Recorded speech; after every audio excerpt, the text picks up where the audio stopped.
ബിസ്മില്ലാ, അൽഹംദുലില്ലാ. അള്ളാഹു ആദരണീയമാണെന്നറിയിച്ച 4 മാസങ്ങളിൽ റംളാൻ ഉൾപ്പെടുന്നില്ല. എന്നാൽ പുണ്യം നേടാൻ റംളാനോളം പവിത്രതയുള്ള മറ്റൊരു മാസവുമില്ല. നബി സല്ലല്ലാഹു അലൈഹി വസല്ലമയുടെ ഷഹ്ബാൻ മാസത്തിലെ പ്രഭാഷണം ഇങ്ങനെയായിരുന്നു: ജനങ്ങളെ, മഹത്തായ ഒരു മാസം നിങ്ങൾക്കിതാ തണലിട്ടിരിക്കുന്നു, അനുഗ്രഹീത മാസം. ആ മാസത്തിൽ 1000 മാസത്തേക്കാൾ ഉത്തമമായ ഒരു രാത്രിയുണ്ട്.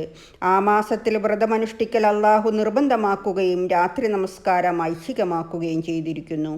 ആ മാസം വല്ല നന്മയും ചെയ്ത് ദൈവ സാമീപ്യം നേടുന്നവൻ ഇതര മാസങ്ങളിൽ ഒരു നിർബന്ധ കർമ്മം അനുഷ്ഠിച്ചവനെ പോലെയാണ്. ഈ മാസം ഒരു നിർബന്ധ കർമ്മം ചെയ്യുന്നവൻ മറ്റു ദിവസങ്ങളിൽ 70 നിർബന്ധ കർമ്മം അനുഷ്ഠിച്ചവനെ പോലെയാണ്. റംളാൻ സഹനത്തിൻ്റെ മാസമാണ്. സഹനത്തിൻ്റെ പ്രതിഫലം സ്വർഗമത്രേ. ഇത് സഹാനുഭൂതിയുടെ മാസമാണ്. സത്യവിശ്വാസികളുടെ ഉപജീവനത്തിൽ വർധനവുണ്ടാകുന്ന മാസവും കൂടിയാണിത്. ഇതിൽ വല്ലവനും ഒരു നോമ്പുകാരനെ നോമ്പ് തുറപ്പിച്ചാൽ അവൻ്റെ പ്രതിഫലം പാപമോചനവും നരകവിമുക്തിയുമാണ്. ആ നോമ്പുകാരൻ്റെ പ്രതിഫലത്തിന് ഒട്ടും കുറവ് വരാതെ തന്നെ അതിന് സമമായ പ്രതിഫലം അവന് ലഭിക്കുന്നതുമാണ്. നബി സല്ലല്ലാഹു അലൈഹി വസല്ലമ പറയുന്നു: റംളാനിൽ നരക കവാടങ്ങൾ അടക്കപ്പെടുകയും സ്വർഗ കവാടങ്ങൾ തുറക്കപ്പെടുകയും പിശാചുക്കൾ ബന്ധിക്കപ്പെടുകയും ചെയ്യും.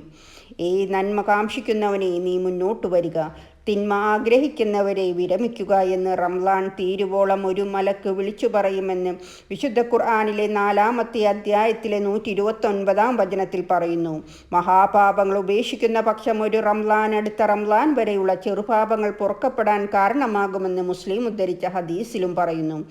ആര് റംളാനിൽ നോമ്പ് അനുഷ്ഠിക്കുകയും അതിൻ്റെ പരിധികൾ പാലിക്കുകയും വേണ്ട കാര്യങ്ങളെക്കുറിച്ച് സൂക്ഷ്മത പാലിക്കുകയും ചെയ്യുന്നുവോ, അവൻ്റെ മുൻപാപങ്ങൾ പൊറുക്കപ്പെടുന്നതാണ്. അള്ളാഹു നമ്മളെല്ലാം അനുഗ്രഹിക്കട്ടെ. അസ്സലാമു അലൈക്കും വറഹ്മത്തുള്ളാഹി വബറകാതുഹു.